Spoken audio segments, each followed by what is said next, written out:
Testing, 1, 2, 3, okay.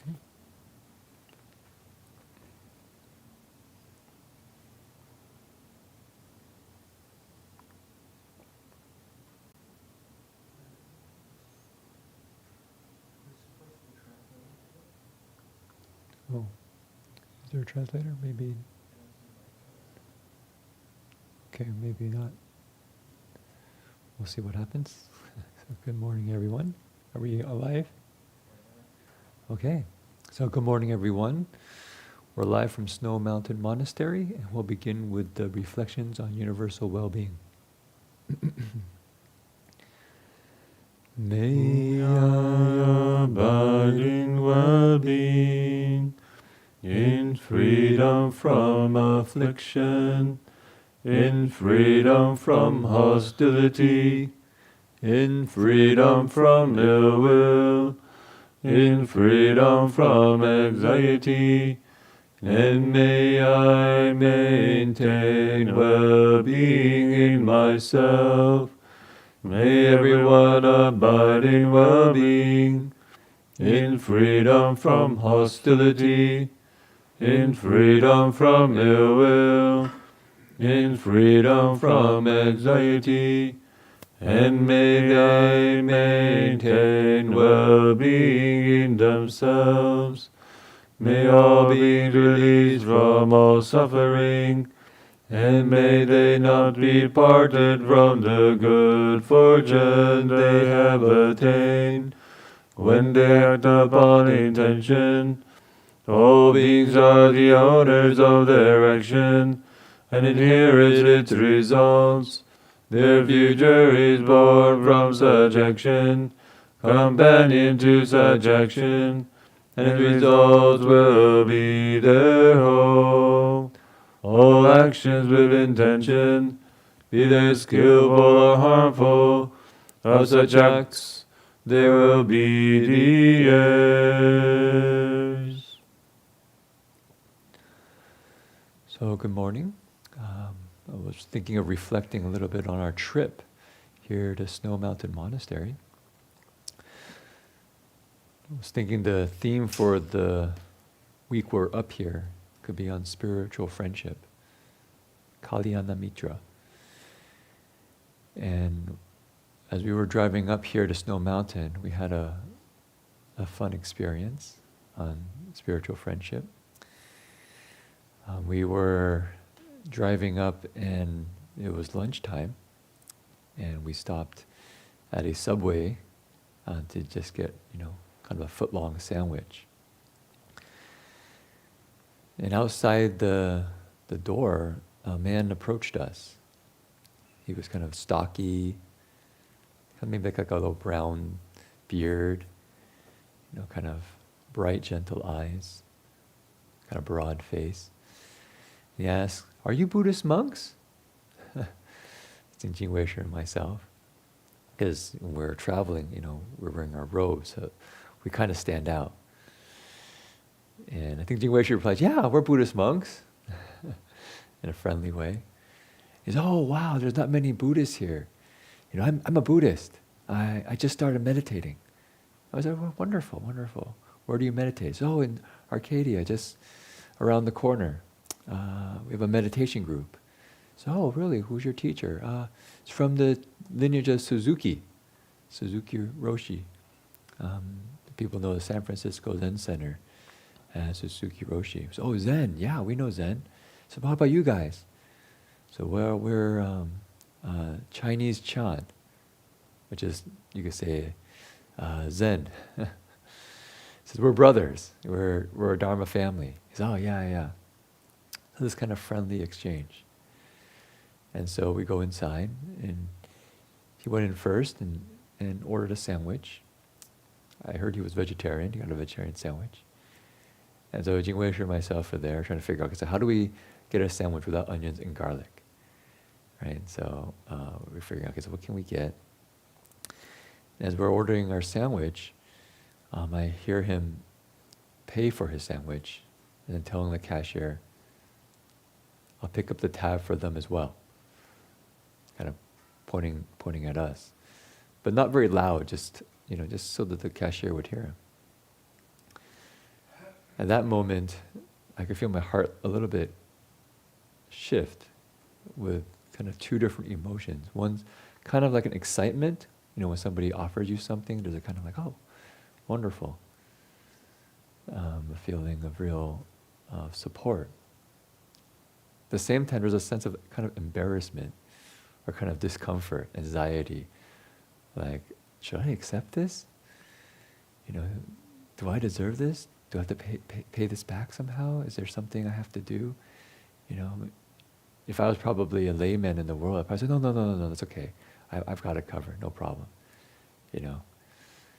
But being a Buddhist monk, you can say our job is feel the blessings. And so it's very appropriate for a layman to want to make an offering. And then Jin-Wei, I think, also heard. And so he leaned over and whispered to me, we should do the chant, the blessing. Mm-hmm. And I know because since the COVID started, we've been doing a blessing chant for donors who come to the monastery, which is the song May We by Eve Decker. And it's essentially an expression of loving kindness. And so when he said that to me, somehow something in my heart went, actually something internally went click. It's like, yes, that'd be perfect. Doing May We. And so we order the sandwich, and as we're ordering, we're talking a little bit, as they're making the sandwich, we're talking a little bit with this man, and learning a little bit about him. He's been meditating for 5 years now. He just got, what do they call that? A Sazaki or something? Raksu. Raksu? This is the precepts Japanese way to receive the precept sage. This is a special ceremony you have to show by yourself. Yeah. And so forth. So this is... so he's, committed. Yeah. He's not just kind of casually doing this practice. He's actually committed. And so we're just learning a little bit about him. We learned his name is Rob. His name is Rob, and we introduce ourselves a little bit. And so he orders the sandwich. He pays for the sandwiches. And then we say, would it be all right if we offered you a blessing chant? He says, oh yeah, yes. I don't know many chants. So no problem. You don't have to chant. you just receive it. We would like to wish you well, for those who make an offering. It's kind of our way of care. And so we stepped outside the subway. We took off our masks, and we put our palms together to share the chant with him. And at that point, he says, "Is it okay if I put my palms together as well?" I remember, he really wants to, you guys can see, do the right thing, do what's appropriate. So yes, of course, you can put your palms together. And so then we put our palms together, and we explained the chant to him, which is, may you be safe and protected from inner and outer harm. The harm that sometimes we do to ourselves with criticism, judgment, harsh words, and the outer harm of the pandemic, of violence. And then there's may you be truly happy and deeply peaceful, finding real happiness in our hearts. That's abiding and constant rather than just the up and down of life. Remember when I said this, it says, yeah. Like that's what I'm looking for. The happiness that isn't just tied to the conditioned realm of the senses. And be truly peaceful, right, free of anxiety and fears. May you be healthy and strong and physically at ease, body relaxed. And may you take care of yourself and live with well-being. I always find that's the one that makes you go, because that's the teaching on equanimity, saying that actually, in the end, we really respect your decisions. That we're each responsible for our own lives. But recognizing that principle, we wish that you have the inner resources to meet the difficulties in your life with courage and care. And so then we put our palms together and we did the chant. Right? May you be safe and protected from inner and outer harm. And when I usually do this, I close my eyes so that I kind of can tune into my heart. It's actually a wonderful practice. I think we probably get more out of it than the people that we're chanting for, because you can kind of activate your heart of care. And just really just wishing him well. Kind of opening the heart and just sending out this care to him. And then we can use the words and the music just to make that inner experience something that can be felt by somebody else with actual words and sounds.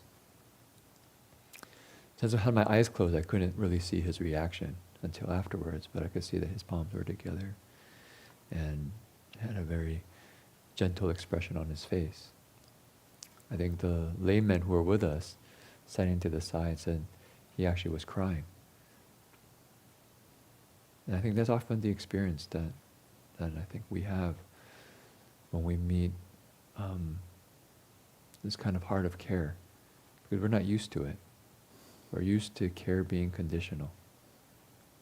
And the reason why I felt that was a perfect response was because when he first offered the sandwich,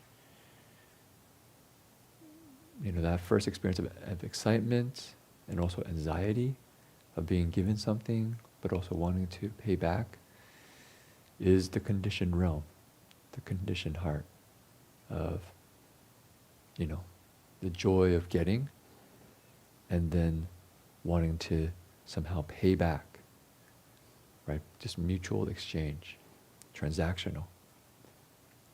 But when Jin-Wei leaned over to me and whispered, we should do the meal blessing chant, and my heart just settled, because I know.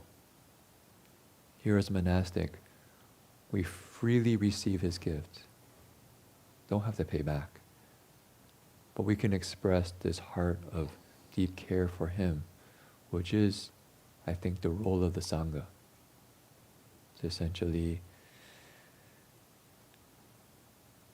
be a place of refuge, knowing that here are people who deeply care about you, regardless of who you are, what you do, for walking a spiritual path of unconditional care.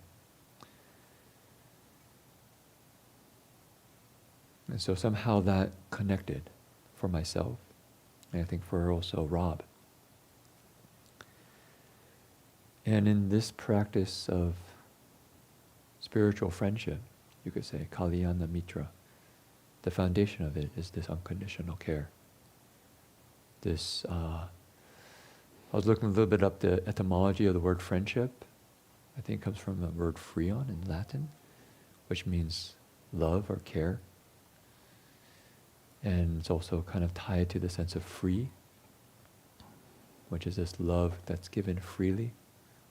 Right? We can't have friends that are forced upon us. You can't say, he's your friend, and force friendship. Somehow the heart doesn't open. But when there's a sense of real goodwill and care, we develop friendships. And when they're together on the spiritual path, then that's even deeper. We walk alongside each other, supporting one another on the journey to awakening. So I think for those of us who are on this trip here at Snow Mountain Monastery, and those who are online who maybe are going to join us for this week here, maybe it's a good chance to really reflect on our quality of our friendships. How are we as a friend? And who are the friends that we have around us? Okay, so maybe we can do our 3 steps, 1 bow. To full.